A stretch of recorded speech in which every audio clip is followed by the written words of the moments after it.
Welcome to Survival Mode Disrupted, the podcast for those who are done performing, done people pleasing, and done living life on autopilot. I'm your host, Letitia, the Survival Mode Disruptor, and this is where we create disruptive, unapologetic transformations for those who are ready to exit survival mode and reclaim their power. Every episode is your permission slip to burn the rule book, break the cycle, and finally build a life that feels like yours. So let's disrupt everything that's holding you back and start living life on your own terms.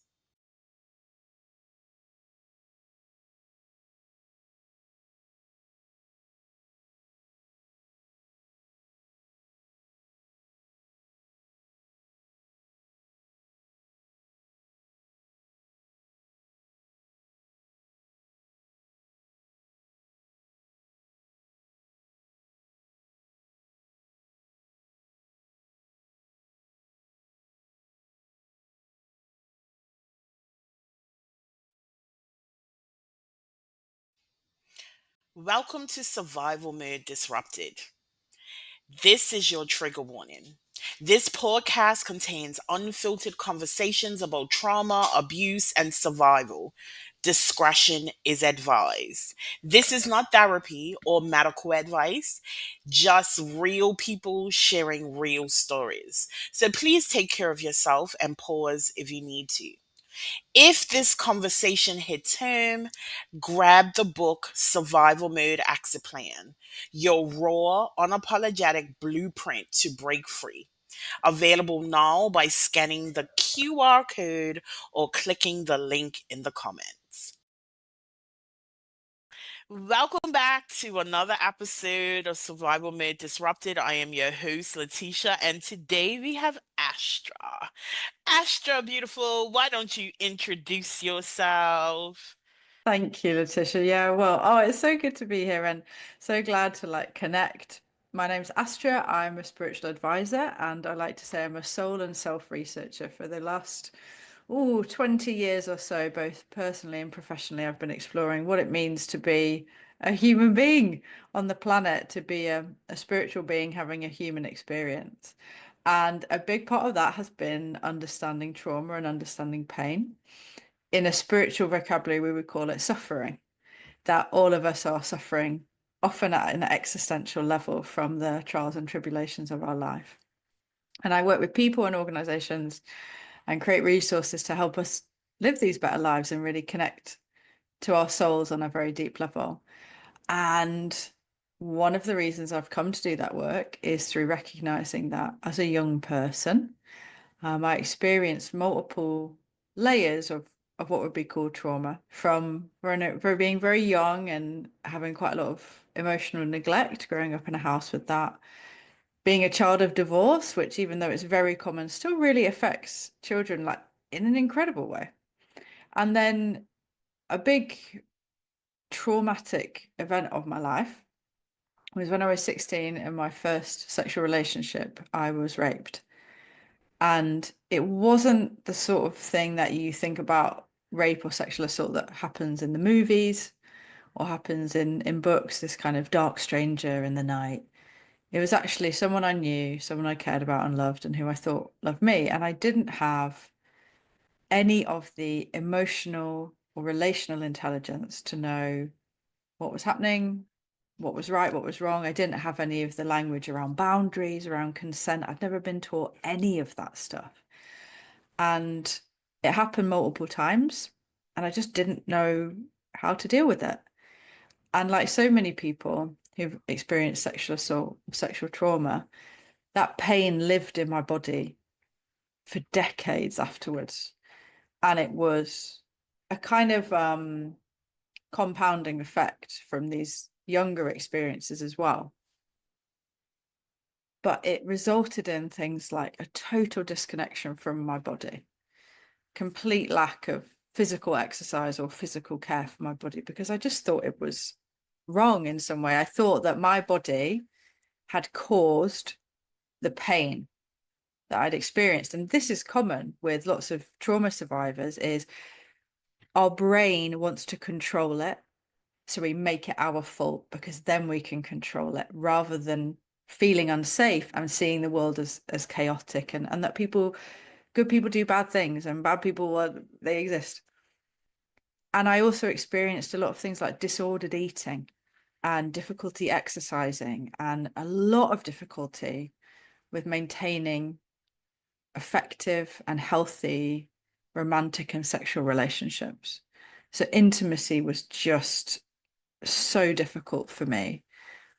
Physically, I felt afraid, but emotionally, I didn't have the tools. I didn't have the language to work with it. And it meant that I was, I think, quite a bad partner for quite a long time. And I cheated and I didn't say things and I was resentful and I argued in this kind of bitchy way that was just, it wasn't really about solving any problems. It was about this trying to express my pain and not understanding it. And I think what a lot of people don't realize about this interpersonal trauma, like sexual trauma or like emotional neglect, is that it also affects things like how you show up at work. So my relationship, with like male managers was awful because I just saw this like replica of someone who'd hurt me. And you're kind of constantly trying to prove yourself and prove your worth because you've never really felt worthy. And then you've had these experiences of pain and intimate trauma that they convinced me that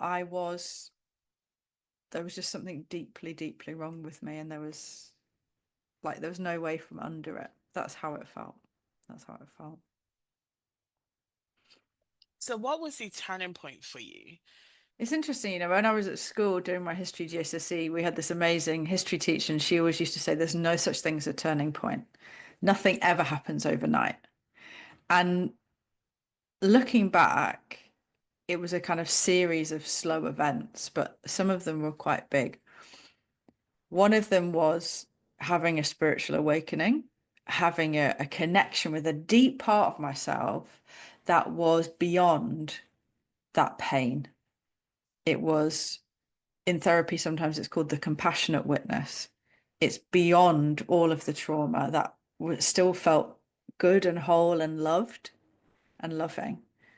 So having that was really important, having this amazing spiritual awakening. And it was like, you couldn't make it up. It was a shamanic sound bath in Glastonbury. Do you know what I mean? Like, I just ticked all the boxes above a crystal shop. So that was part of it. But then, like a lot of people who have spiritual calling, I had this amazing experience. I didn't know how to integrate it. And so I just sort of pushed it away. So another big aspect of these series of turning points, as it were, was actually getting really unwell. So all my life, I'd suffered with kind of these niggling little chronic things, like lots of UTIs, incredibly painful periods, general underlying poor health. And there is evidence to suggest that gynecological ill health is related or can be related to sexual trauma in people with kind of female human reproductive systems. So I'd suffered all these kind of like just niggling things, and it got to a point a couple of years after the spiritual awakening where I became very unwell to a point where I just collapsed on Boxing Day after like hosting a family Christmas. I just couldn't cope. And in the months preceding that, I had missed work. I'd missed work so much that it triggered like an official HR process. I'd forgotten meetings. I was finding it difficult to spell. And like I'm a writer by trade, that's where I come from. So to me, it was just this huge thing. And it turned out I had a chronic vitamin D deficiency. And you just think, vitamin D, is that it? But it almost was, to me, what was so powerful about that, it was so simple. It was such a simple solution, which was get out in the sun, enjoy life, get out there a bit more. And I hadn't done it. I'd been head down, focused, like working, working, working. And I'd got so unwell from this one small change that I could have made. And I think that was really when I chose to stop ignoring that the call I was having to live in a different way. Because up to that point, it had been me trying to work out how to keep surviving and be in survival mode, but have this magical spiritual thing as well. And to me, that like final bit of illness was almost like my soul going, honey, you can't have both. You've either got to thrive with this spiritual endeavor and your connection to source, or you're going to survive, but you're not going to have that deep connection. And I had to choose, I didn't have to choose. I chose. And yeah, no regrets. No regrets at all. Most people don't have regrets with being able to take radical ownership of their life and Mm, start thriving. And I think what I connected with most with your story was that disconnection from your body. We talk about how trauma lives in the body.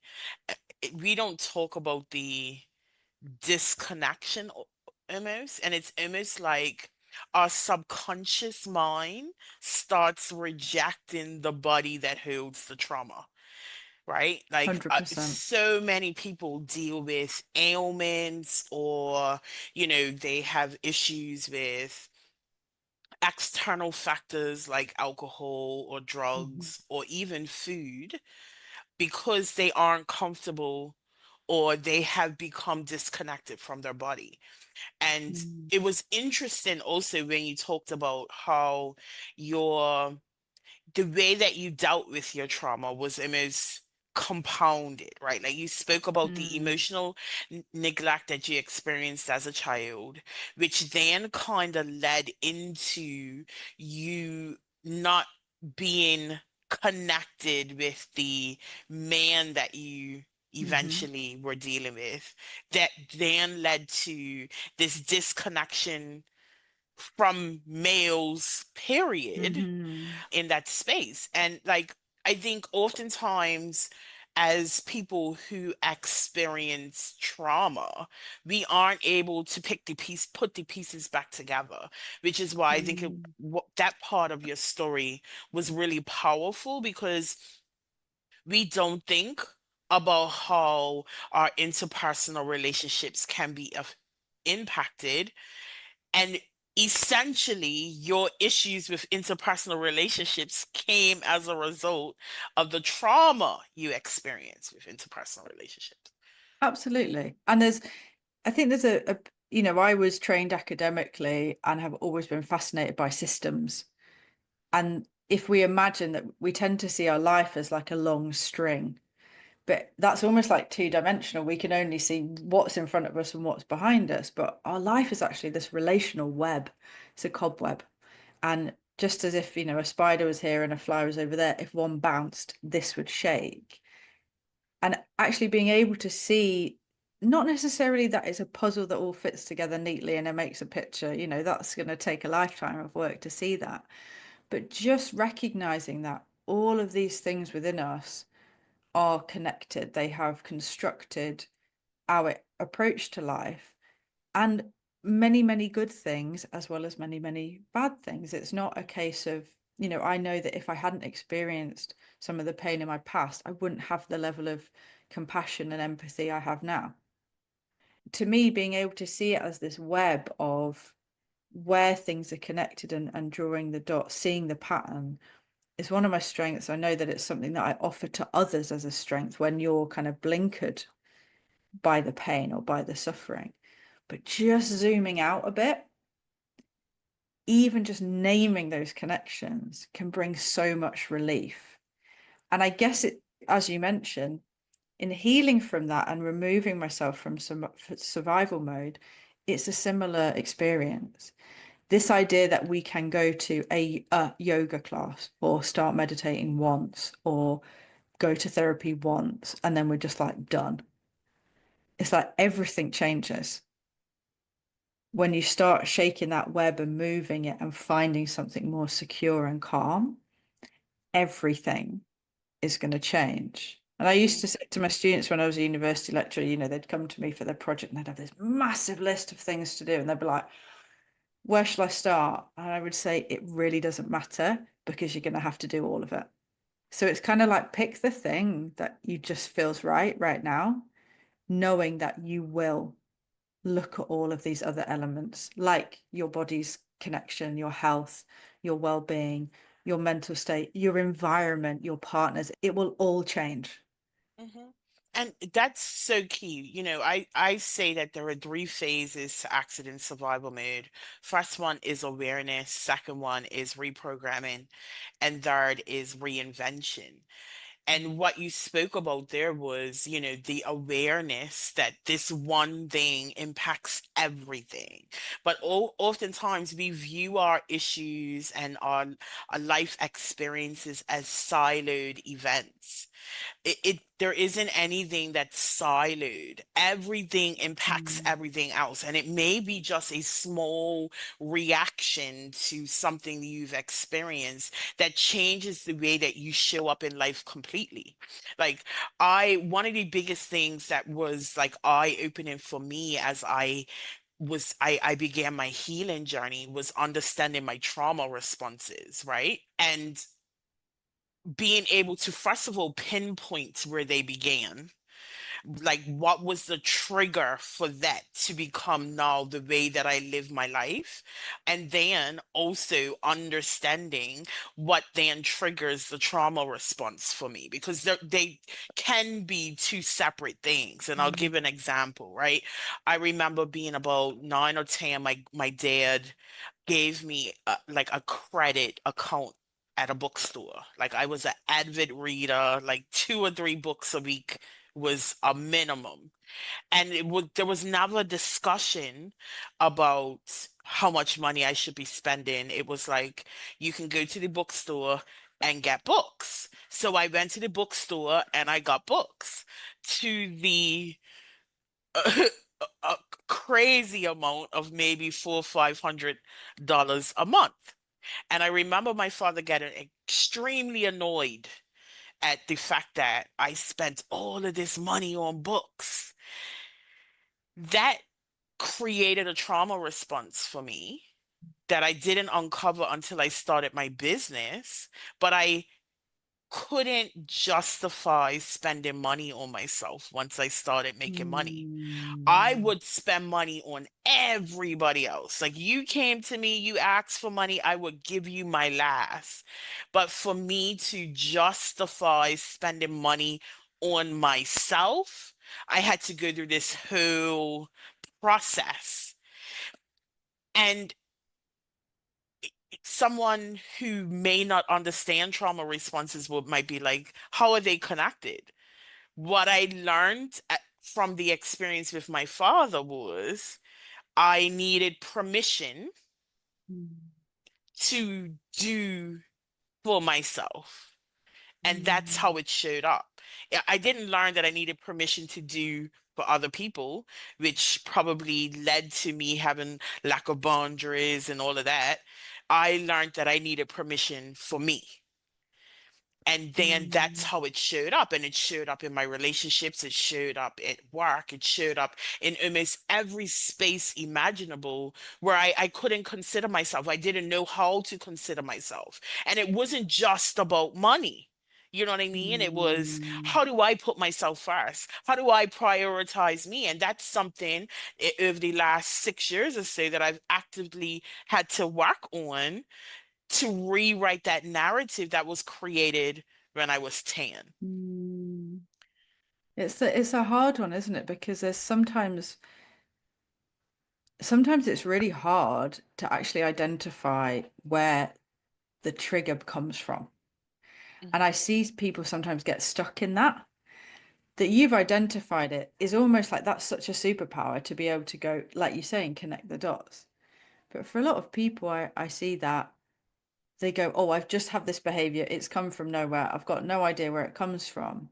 And then they sort of use that to give themselves permission to just behave in a way they don't like or to behave poorly. I know there's things about myself that I haven't yet understood the source of that suffering. But that doesn't mean that I should ignore it. It means I can go, like, if you never connected that memory to that behavior, it helps to do that.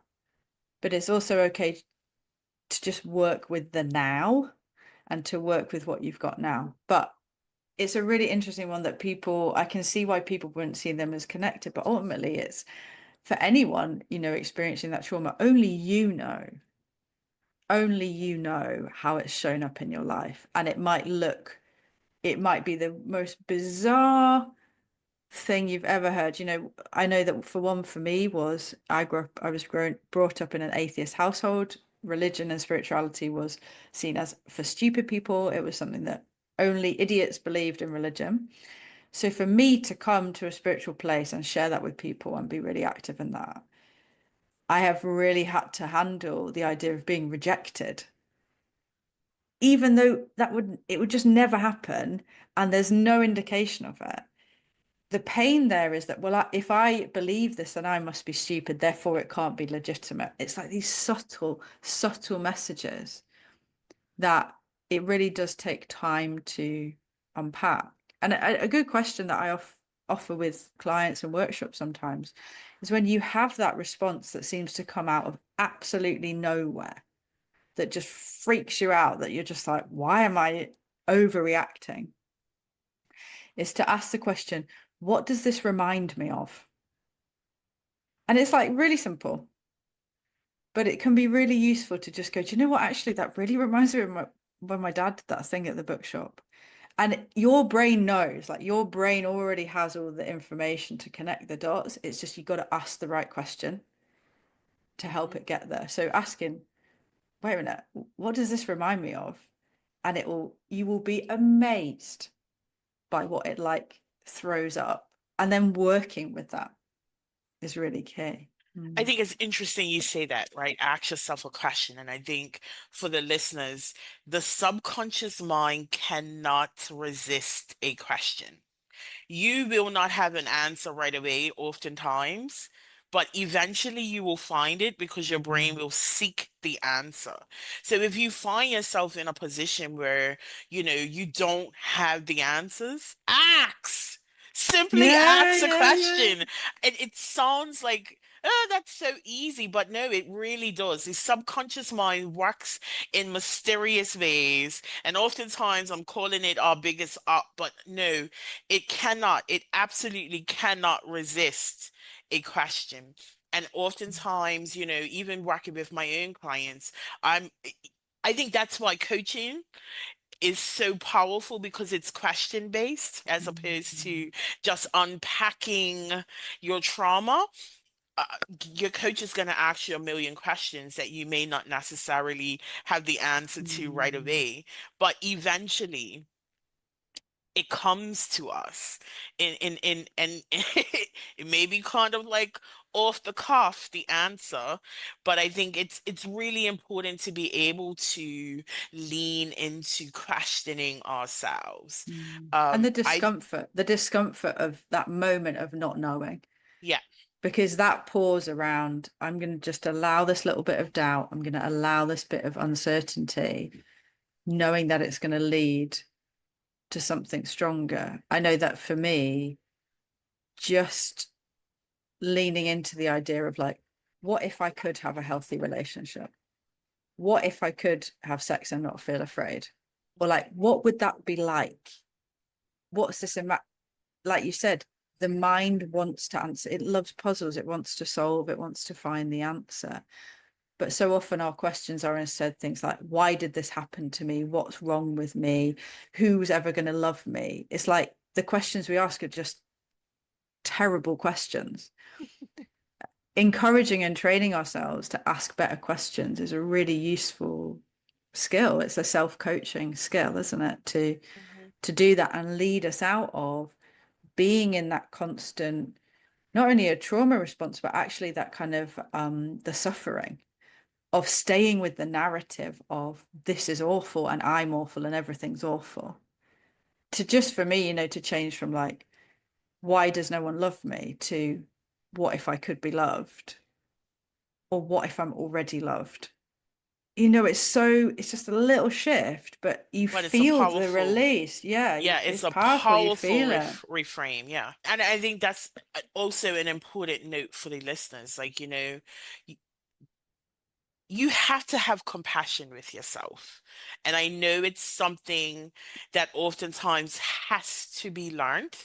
But if we can pack away the blame, the self blame in particular, if we can learn to pack that away and just get curious as to why we would have responded that way or why we received something that way, I think it takes away from the shame that's associated with our actions or the shame that's associated or the guilt that's associated with our experiences. And it gives us ownership, in a sense, to look at it in a different way. We want to, we want to believe that we are perfect and good. And when you've experienced trauma, especially like that interpersonal, very close trauma, you are just filled with this idea that you're just wrong and that it's the self-loathing and the self-hatred. And as you said, the practice of compassion is actually not thinking that we're perfect or that we're amazing or we did nothing wrong. It's going, do you know what? That really sucked and that was really painful. And here's how I contributed or didn't contribute. And I'm just a person. I'm a person and I get things wrong and I snap and I argue and say things that I regret. But it's okay. And soothing that. It's kind of it's coming out of this idea of this binary, I'm either the victim or the perpetrator. And again, back into that witness of I'm both of those things, I'm none of those things, I'm something apart from that. There's a peaceful place within me that I know is where I am safe and I'll always be safe. I'll always be loved. It's coming back home to that for me. Mhm. That has been, it's so powerful and it's unfortunately something that is still beyond the scope of a lot of personal development work, which is still operating at this very like cognitive improvement level. This is about a really deep sense of existential grounding that can transform very quickly how someone feels by Mhm. going, yeah, there's somewhere in me that has always been okay. And believe in that. Because Mm. oftentimes, when we have sat in a space of trauma for so long, it's often hard to believe what we tell ourselves, right? So learning Mm. how to make these statements, even if the outside doesn't look like that in this moment, being Mm. okay with okay, not everything's lined up, not everything looks peachy keen, but I can feel better about this circumstance, which Mm. then can lead to the change in the way that we show up. Mm. I've spoke about this before, and I just want to mention this. Like, I think one of the key things about in my healing was understanding the connection between feelings, emotions, thoughts, and then action. And I, as a person like who understands that my actions are driven by my thoughts, I didn't understand how deep it went, like how a single emotion can change everything, but how we have choice over that emotion. I remember Mm. someone saying to me one day when I was very, very angry, that's a choice. And it pissed me off even more. Them It's an saying that awful, to terrible me. thing to say, like when you're in the middle of it. But it pissed me off even more when they said it. But then having that understanding that like my emotions dictate my feelings dictate my thoughts then dictate my actions. Yeah, I can choose another emotion after I process. Because sometimes when you're in the middle, it's like, it's no way. You just stood on my toe. For the fifth Yeah. time after I told you, it's going to be really hard for me to change that in that moment. But allowing Mm. ourselves to process fully and also giving ourselves permission to be curious as to what else could be going on as a result of Mm. the emotion that's risen. Because I know for me, anger was my dominant emotion, like dominant, like I'm angry. What I didn't understand was that anger was really pain and sorrow that I didn't know how to express. But because I never really processed my emotions fully, I felt them and I held on to them, but never really processed. I wasn't able to see that there was something deeper going on, but anger was my safety net, because it kind of kept me safe. You know what I mean? Like, It is. It's that's its purpose. It's a getaway. It's a yeah, getaway so that we have that space. And yeah. all, we have this perception that emotions are this annoying thing that we have as humans that we have to deal with, and they kind of get in the way of us being productive and effective. But emotions they are meaningful. They're data. And if you go to work and consistently speak to someone and you consistently feel angry every time you speak to them, that is data for you to use. But we don't, it's like we can't allow ourselves, or lots of people can't allow themselves to see their emotions and get curious about it as that data to say, hey, I've been angry for years. Maybe there's a Why? reason for that. Yeah, Yeah, why? why? And it doesn't Why? mean that it doesn't mean that any emotion you're feeling isn't valid or justified or meaningful or important. It means that your attitude, it's like how you think about how you feel, changes. And the poet Rumi, in one of the English translations of his work, in one of his poems, it says, welcome every emotion into your house as if they were a guest. It's like, let them come in, treat them well because they're going to leave soon. And we don't do that. There's some emotions. It's like we slam the door. I don't want to feel disappointment, get away, or, oh, I desperately want to feel happy. So come in and try to stay, stay, stay, stay, stay, stay. And that's what so many spiritual practices are actually about. It's not about pushing anything away. It's letting them be these guests that are coming in and they're teaching us and they're telling us stories and we're growing and then they are leaving. Mhm, And it's about learning that the level of compassion you need to relate to the feeling as it's with you in that moment, like the anger. And then also learning that it's okay for it to go. You'll still be safe. You'll still have all the things you need. Lots of people think that if they start thinking they are worthy and loved, then they'll have no ambition. Or, if they're compassionate to themselves, then they're going to get lazy. But actually, if we learn that there are all these guests in our house that are coming in and going out, I've found, and I've seen in people I work with, the rate of change and evolution just speeds up because you're not grabbing on, you're not attaching yourself to all of these challenges, but you're also not attaching yourself to this positive outcome. And so something don't work, you let it go. Something works, brilliant. See you later. Like life goes so much faster and gets bigger and bolder because we're more comfortable with what emotions are about, mhm, is moving through us. mhm. Mm. I love that. And I think it's like really interesting. Like letting go is like the biggest gift, right? And again, something I really didn't understand at one point until somebody said this to me. When you're holding on, and I'm gonna use my hands like you are holding on like a death grip. There is no capacity for anything else when you hold on so hard to uh, emotions, experiences, outcomes. Like we can choke the shit out of these things, right? Letting go, opening up our grip, and I'm using my hands for a Mm. reason, is I have capacity now.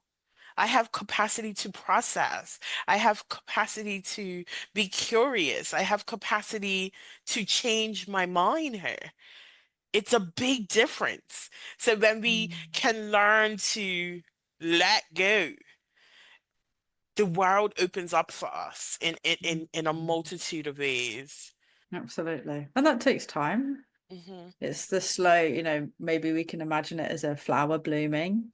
It's a fist unfolding is that slow unfolding of the flower blooming. And sometimes you're gonna want to bring it back in. But it is that you're relaxed, you're letting go. And we're not perfect. Sometimes I'm walking around just with a fist ball going, oh, everyone's so annoying, girl. But the more I'm learning and have learned to, as you say, like let that go and release, just more incredible things have come into my life. And I have had more capacity, not only for myself, but to give to others and to be for others what I did not have. Absolutely. I have enjoyed this conversation as I expected to because we Yeah, just vibe. yeah, we do We vibe. vibe well off camera. So, Astra, tell the audience how Mm. we can connect with you online. So there's a number of different ways we can connect.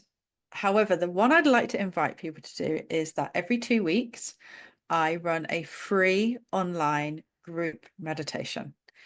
So if you have never meditated, but if you really see the value of it, if you want to quiet the chatter, if you want to get rid of some of those or release the attachment to some of those thoughts, this is the place to come and do it. It's very relaxed. It's not any particular type of meditation. It's just getting used to the idea of sitting together without constantly feeling the need to think and feel and do stuff, because that is the first step in letting go. And I recommend meditating to many people. Who doesn't recommend meditating? But it's actually quite hard, particularly for trauma survivors who might feel quite afraid of being in that silence, which is why I offer it. So we do it together. We do it online.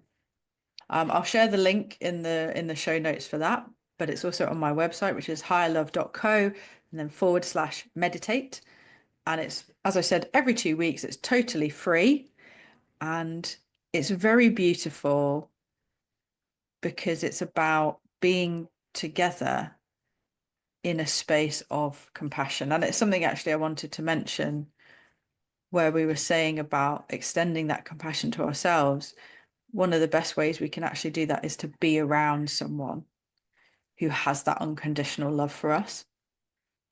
And a lot of us have grown up without that. So that meditative space that I create every 2 weeks is an endeavor to create a space of unconditional love for anyone who shows up. 30 minutes just together and to release that pain and sit in what it feels like to be connected and to be at peace. I love that. So, yes, listeners, that information will be in the show notes. Astra, before we wrap it all up, one Mm. last key takeaway for the audience. Wow. It's something that I say probably at least once a day.